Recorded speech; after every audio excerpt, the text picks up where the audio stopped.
तड़पते इश्क की गूंज अवनी क्यों पागल हो गई थी।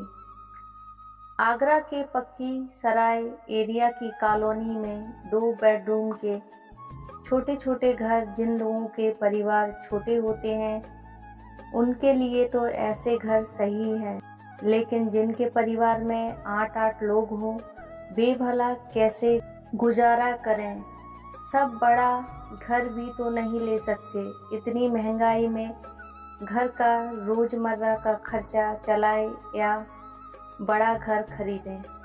यही हालात अविनाश की भी है।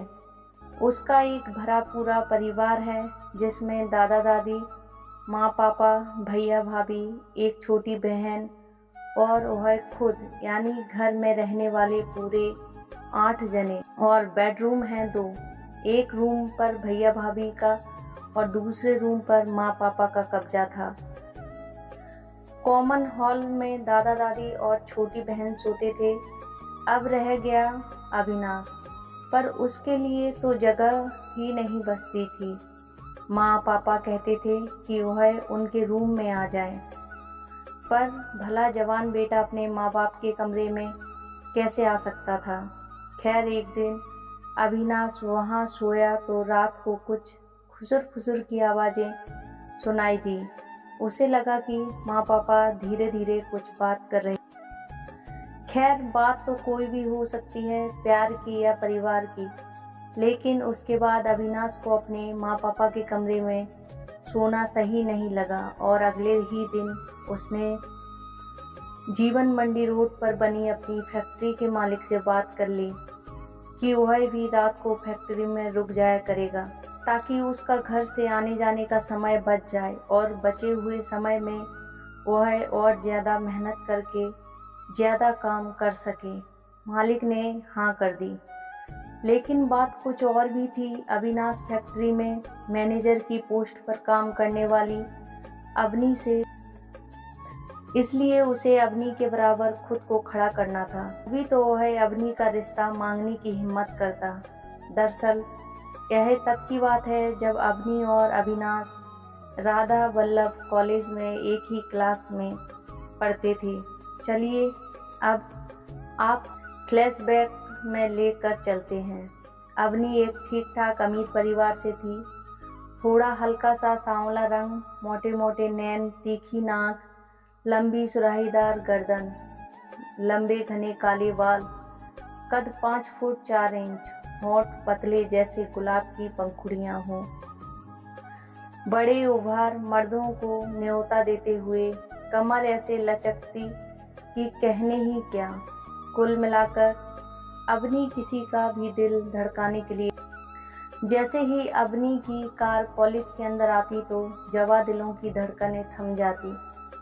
कोई उसकी कार का दरवाज़ा खोलने तो कोई जहाँ होता वहीं बुत बना केवल उसे देखता रहता। अवनी पर हजारों जवां दिल फिदा थे, मगर वह किसी की तरफ भी ध्यान नहीं देती थी। कार पार्क करके सीधा अपनी क्लास में और क्लास के बाद कार में बैठकर घर की तरफ चल देती। अब जानिए हमारे हीरो अविनाश के बारे में। साफ रंग, कद 5 फुट 8 इंच, घुंघराले बाल, माथे पर हमेशा एक बालों की लट झूलती रहती, चौड़ा सीना, मजबूत बाहें, चाल राजकुमारों सी, एकदम हीरो।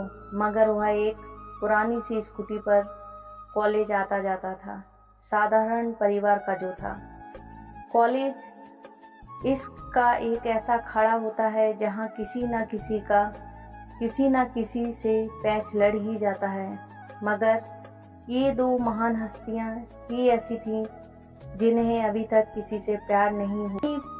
अवनी प्यार मोहब्बत के झमेले में पड़ना नहीं चाहती थी और अविनाश घर के हालात से मजबूर था।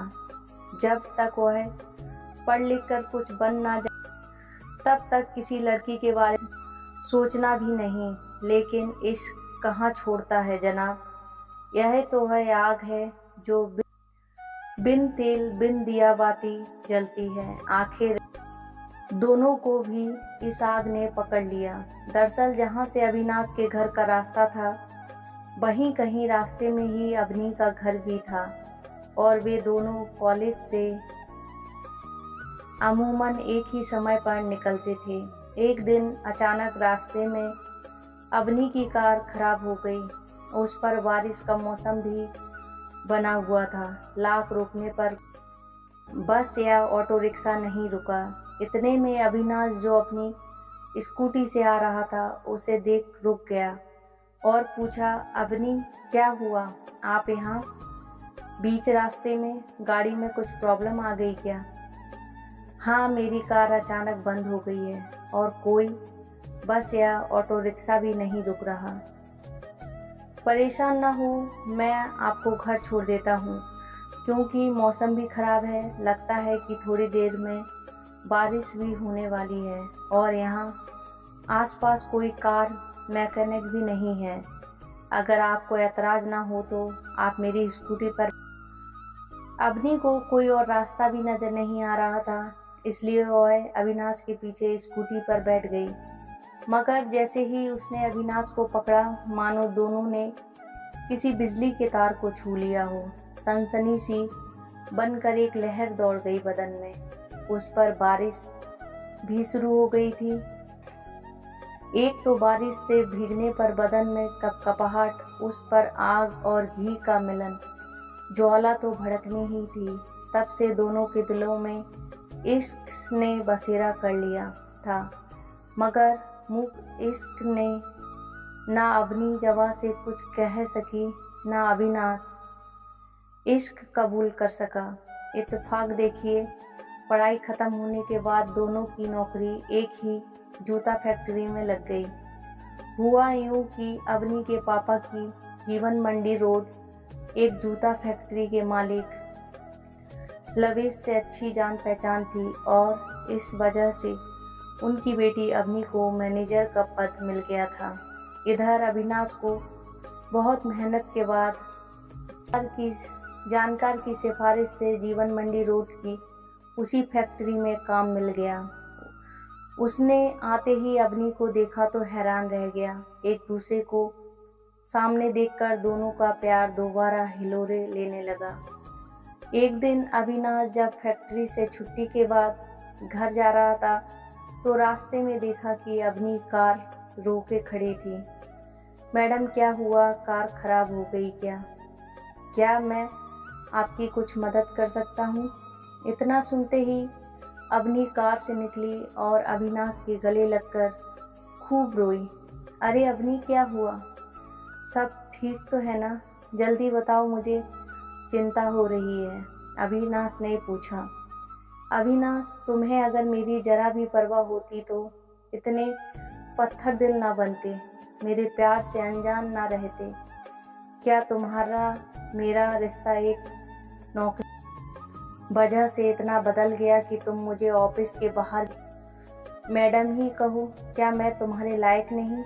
नहीं अवनी, तुम नहीं बल्कि मैं तुम्हारे लायक नहीं हूँ। इसी वजह से मैं तुमसे दूर रहता हूँ। मैं जानता हूँ कि हम दोनों एक दूसरे से प्यार करते हैं, मगर हमारा मिलन मुमकिन नहीं है। तुम ऐशो आराम में पली हो और मैं एक मामूली सा इंसान। तुम्हारे परिवार वाले इस रिश्ते के लिए नहीं मानेंगे, लेकिन मैं तो तुम्हें अपना मान चुकी हूँ। यह कहते हुए अवनी ने अविनाश के होठों पर अपने होंठ रख दिए। उस छुअन की आग से दोनों के तन जल उठे, मगर जल्दी ही वे संभल गए, क्योंकि दोनों को यह भी डर था कहीं कोई देख ना ले। पर अगले ही दिन वे दोनों फैक्ट्री से जल्दी छुट्टी लेकर ताजमहल देखने। हम इस प्यार की अनमिन्ट निशानी के सामने एक दूसरे को अपनाते हैं और कसम खाते हैं, जिएंगे तो साथ साथ, मरेंगे तो साथ साथ। अविनाश ने ताजमहल को देखते हुए अवनी से कहा। दोनों के जवा दिल धड़क रहे थे, मिलन को तड़प रहे थे। अब दूर रहना मुहाल हो रहा था। वे दोनों वहां से बाहर आए और किसी सुनसान जगह की ओर चल दिए। ज्वालामुखी जो अंदर दहक रहा था, वह ना जाने उन्हें किस ओर ले जा रहा था। उन्हें खुद इस बात का अंदाज़ा नहीं था।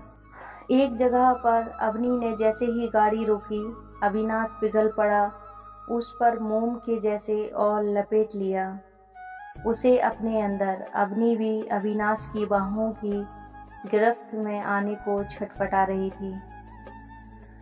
बस एक जलजला काफ़ी था दोनों को इश्क के दरिया में डुबोने के लिए, और वे डूब भी गए। एक कुंवारी ने अपना कुंवारापन न्यौछावर कर दिया अपने प्यार पर। मन से तो पहले ही उसके सामने बिछी हुई थी, आज तन से भी बिछ गई। जब सब बह गया तब होश आया। दोनों सोचने लगे कि अब आगे ना जाने क्या होगा, क्योंकि यह तो अवनी भी जानती थी कि उसके पिता इस रिश्ते के लिए नहीं मानेंगे। अविनाश ने अवनी को भरोसा दिलाया कि जब तक वह कुछ बन नहीं जाता तब तक वे नहीं मिलेंगे। अवनी ने अगले ही दिन नौकरी छोड़ दी। अविनाश फैक्ट्री में नए से नए डिज़ाइन के जूते बनाता था और वे काफ़ी पसंद भी किए जाते थे। अब उसने और ज़्यादा लगन और मेहनत से काम करना शुरू कर दिया था।